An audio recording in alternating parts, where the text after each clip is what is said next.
Okay, so first we'll look at the Arduino code. So as we can see here, we set up the software serial and then our Modbus attach on and our motor, and then we include a pin 3 here, which we'll be counting on, and then we have the duration.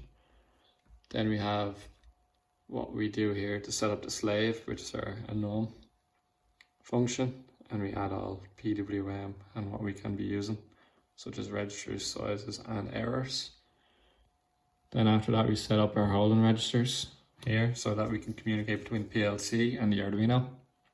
Then after that, we use a volatile long for the pulse count, which will give us basically a frequency which we will convert then into RPM.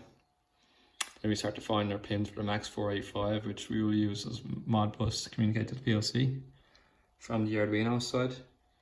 And then we give this the voice an ID, which will be 3, which will allow us to communicate. And we also set the baud size, which is 9600. Then we set up the software serial here, which for our Modbus, which we'll be using RS485 for our transmit and receive pins. We configure the Modbus down here with our baud rates, the voice ID, enabling, and the register size. And then we use the pin as an input pull-up so that we can count the pulses. And we also attach an interrupt on the fallen side. This is to try and debounce any noise that we can get on the signal.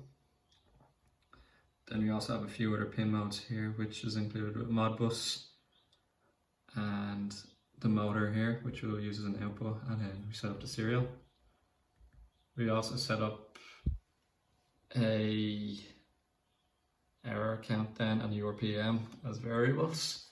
Other variables that we use is start, finish, and frequency, which will also help us to get the RPM. After that, then we set up our holding registers. These holding registers are 0, as we can see here for the RPM. We print that into serial monitor as shown here.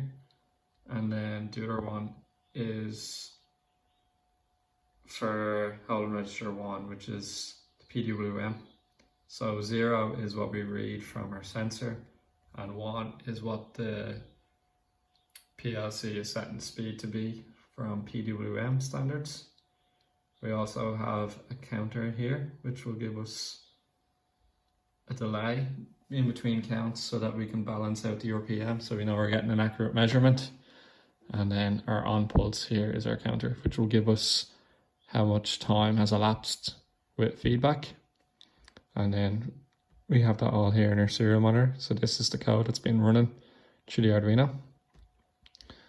So then we'll look at the PLC side. So we have the first pass here, which moves PWM, so it sets an initial speed for the motor, and then we have a set point here, which will set up how fast we want the motor going in revs per minute, and then we have a timer which elapses fairly quickly, which will communicate Modbus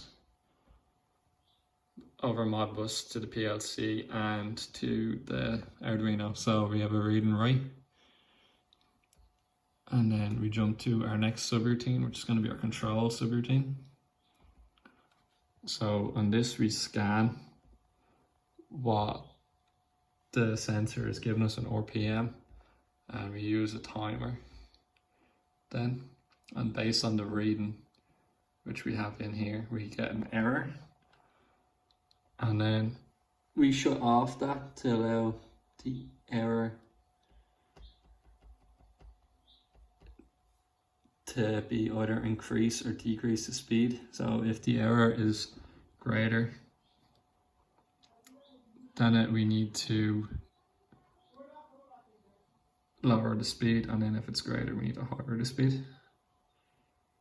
So I will run this now and we'll see how it reacts.